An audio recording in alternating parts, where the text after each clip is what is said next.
Good morning, class 8. We will do one new lesson, the selfish giant.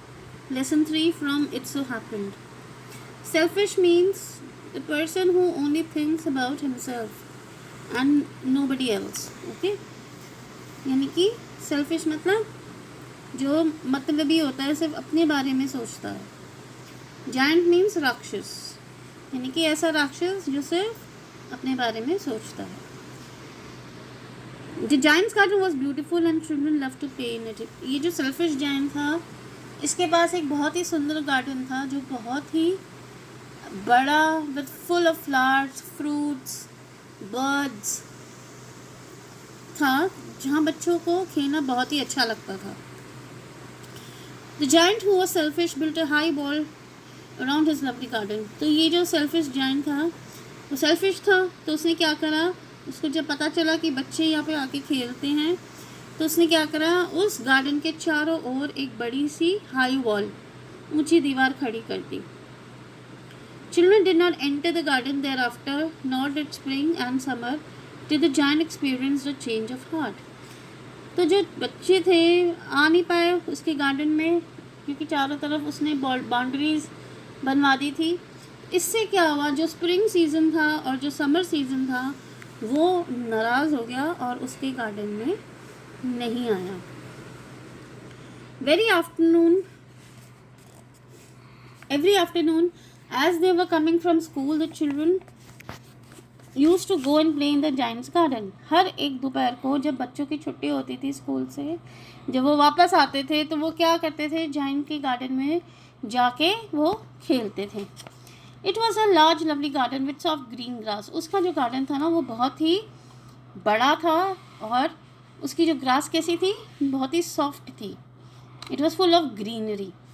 Here and there over the grass stood beautiful flowers like stars, and there were 12 peach trees that in springtime broke out into delicate blossoms of pink and pearl, and in autumn bore rich fruit. यानी कि उसके जो garden था वहाँ पर बहुत ही सुंदर सुंदर फूल थे जो तारों की तरह चमकते थे, और उसके गार्डन में 12 पीच के पेड़ थे. पीच एक फ्रूट होता है, उसके पेड़ थे. ठीक है, जो स्प्रिंग टाइम में क्या होते थे, वो जो कलियाँ थी वो ब्रेक करती थी और पिंक और पर्ल कलर की हो जाती थी, और ऑटम सीज़न आता था तो वो फ्रूट्स देता था वो पेड़. The birds sat on the trees and sang so sweetly that the children used to stop their games in order to listen to them. How happy we are here, they cried to each other. अब क्या होता था, वहाँ पे birds भी जो थे पेड़ पे आते बैठकर इतना मीठा गाना गाते थे कि बच्चे कई बार क्या करते थे, अपना गेम छोड़कर बीच में रोककर क्या करते थे, उसके गानों को सुनते थे. वो इतना अच्छा गाती थी, मीठा गाते थे बर्ड्स, और एक दूसरे से कहते थे कि हम यहाँ पे कितने खुश हैं, इस गार्डन में हम कितने खुश हैं. One day giant came back. He had been to visit his friend the Cornish ogre and had stayed with him for 7 years. एक बार जब जो सेल्फिश जाइंट था वो अपने फ्रेंड के यहाँ गया हुआ था रहने, वो वापस आया. वो किसके यहाँ गया था रहने, द कॉर्निश ओग्र, यानी कि अ जाइंट ऑफ कॉर्नवॉल, यानी कि एक और राक्षस था, उसके घर वो रहने गया था. वो वहाँ पे 7 years रहा. जब वापस आया तो उसने देखा बच्चे खेल रहे हैं. When he arrived, he saw the children playing in the garden. जब वो वापस आया उसने देखा जो उस बच्चे हैं उसके गार्डन में खेल रहे हैं. What are you doing here? He cried in a very gruff voice, and the children ran away. जैसे उन्होंने बच्चों को देखा वो ज़ोर से उनके ऊपर चिल्लाया कि तुम मेरे गार्डन में क्या कर रहे हो. उसकी आवाज़ सुन के सारे बच्चे वहाँ से भाग गए. My own garden is my own garden, said the giant. Anyone can understand that, and I will allow nobody to play in it but myself. कहता है ये मेरा गार्डन है तो मेरा ही गार्डन है, मैं यहाँ पे किसी को भी खेलने की इजाज़त नहीं दूंगा, यहाँ पे सिर्फ मैं ही रहूँगा. उसके बाद उसने क्या करा जाइंट ने, he built a high wall all round it and put up a notice board, trespassers will be prosecuted. और उसने जैसे बच्चों को वहाँ से भगा दिया और अगले दिन ही उसके चारों तरफ एक बड़ी सी वॉल खड़ी कर दी, दीवार खड़ी कर दी, और उसके ऊपर एक नोटिस बोर्ड लगा दिया कि जो भी इसको पार करेगा, इस गार्डन में आने की कोशिश करेगा, उसके ऊपर केस चलाया जाएगा। प्रोसिक्यूटेड मीन्स उसके ऊपर कोई ना कोई केस चलाया जाएगा। He was very selfish giant, वो एक बहुत ही ज़्यादा सेल्फिश, अपने बारे में सोचने वाला मतलबी जाइंट था। The poor children had now nowhere to play. They tried to play on the road, but the road was very dusty and full of hard stones, and they did not like it. अब बेचारे बच्चे के पास अब कोई जगह नहीं थी खेलने की। उन्होंने सड़क पे खेलने की कोशिश करी, लेकिन जो सड़क थी, रोड थी, वो मिट्टी से भरी हुई थी और बड़े बड़े वहाँ पे स्टोन्स थे जो उनको पसंद नहीं आ रहे थे। अगर स्टोन्स होंगे सड़क पे, मिट्टी होगी, so you can not play. और ट्रैफिक का भी आने जाने का डर रहता है। They use to wander around the high wall when they lessons were over and talk about the beautiful game inside, how happy we were there, they said to each other. अब वो उस गार्डन, वो जो high wall उन्होंने बनाई थी giant ने, उसके चारों तरफ घूमते और वो सोचते, अपने पुराने दिन को याद करके कहते थे कि हम यहाँ पे कितने ब्यूटीफुल चीज़ें हैं, हम यहाँ पे कितने खुश थे। उसके बाद in the spring came and all over the country there were little blossoms and little birds. अब आया स्प्रिंग सीजन का टाइम और पूरी कंट्री में बर्ड्स चर्प करने लगे, फूल खिलने लगे। Only in the garden of the selfish giant was still winter, लेकिन वो जो सेल्फिश जाइंट था उसके गार्डन में अभी भी ठंड थी। उसके गार्डन में ही सिर्फ स्प्रिंग नहीं आई थी। The birds did not care to sing in it as they were no children and the trees forgot to blossom. अब बर्ड्स इसलिए नहीं गाते थे, उन्होंने परवाह नहीं करी कि यहाँ तो बच्चे हैं ही नहीं, और जो ट्रीज थे वो भी भूल गए कि ब्लॉसम करना है उसके गार्डन में, क्योंकि वो बहुत ही सेल्फिश था। Once a beautiful flower put its head out from the grass, but when it saw the notice board, it was so sorry for the children that it slipped back into the ground again and went off to sleep. एक बार एक फूल ने कोशिश करी थी, वो उगा और उसने अपना सिर बाहर निकाला, पर उसने जब नोटिस बोर्ड पढ़ा तो वो वापस जाकर सो गया। ओके, उसको बच्चों के लिए बुरा लगा, तो he went back into the ground and went off to sleep. The only people who were pleased were the snow and the frost. और जो लोग सिर्फ वहाँ पे खुश थे वो थे बर्फ और फ्रॉस्ट। ये दो लोग उसके गार्डन में लेके बहुत खुश थे, यानी कि उसके गार्डन में अभी भी विंटर थी, स्प्रिंग सीजन नहीं आया था। Spring has forgotten this garden, they cried, so we will live here all the year round. The snow covered up the grass with her great white cloak and the frost painted all the trees silver. ठीक है, अब ये permanent जगह मिल गई थी ठंड को रहने की, बर्फ़ को जमने की।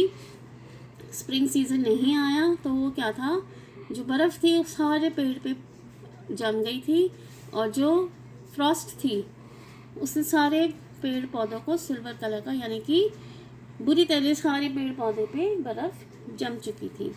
Then they invited the north wind to stay with them. फिर इन्होंने स्प्रिंग और फ्रॉस्ट, ये स्नो और फ्रॉस्ट ने किसको भी बुला लिया था, दे इन्वाइटेड द नॉर्थ विंड, हवा को भी बुला लिया।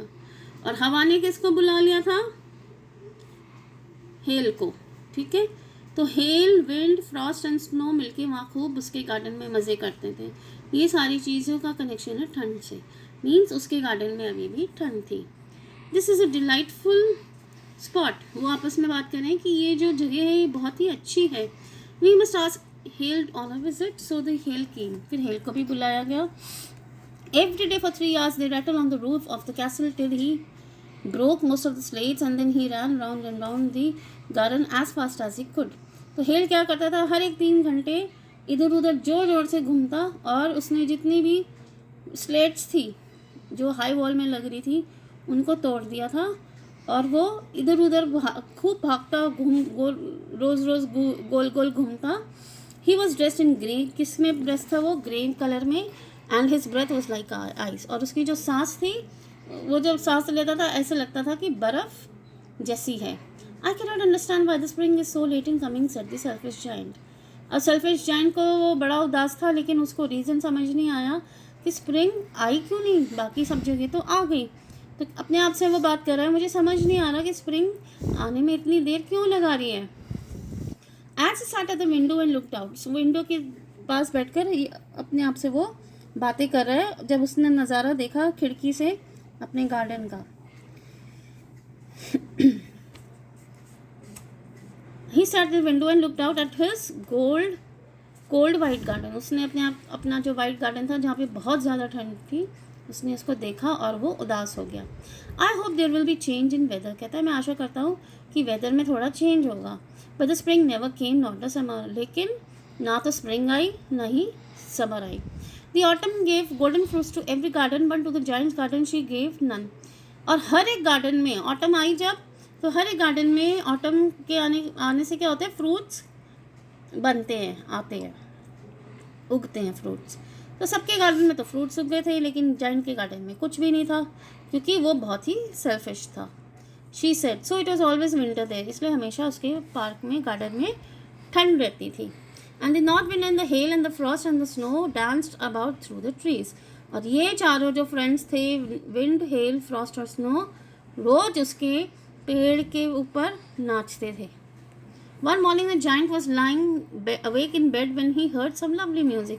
एक दिन सवेरे जायंट जब अपने बेड में जग रहा था, उसने एक बहुत ही मीठा मधुर गाना सुना। It sounded so sweet to his ears that he thought it must be king's musician passing by. वो इतना अच्छा और मधुर गाना था कि उसको लगा कि राजा का कोई म्यूजिशियन सड़क पे जा रहा है, उसके जो महल है उसके आगे से जा रहा है, और उसके म्यूजिशियंस ही गाना गा रहे हैं। It was really only a little Lynette singing outside his window. Lynette क्या होता है, एक bird.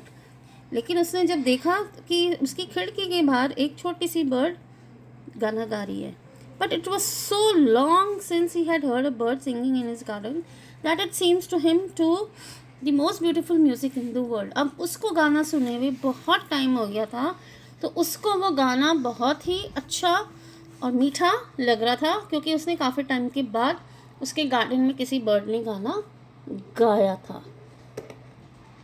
Then the hail stopped dancing over his head and the north wind ceased roaring and the delicious perfume came to him through the open casement. I believe the spring has come at last, said the giant, and he jumped out of the bed and looked out. अब उसने सोचा कि अब तो spring आ गई है।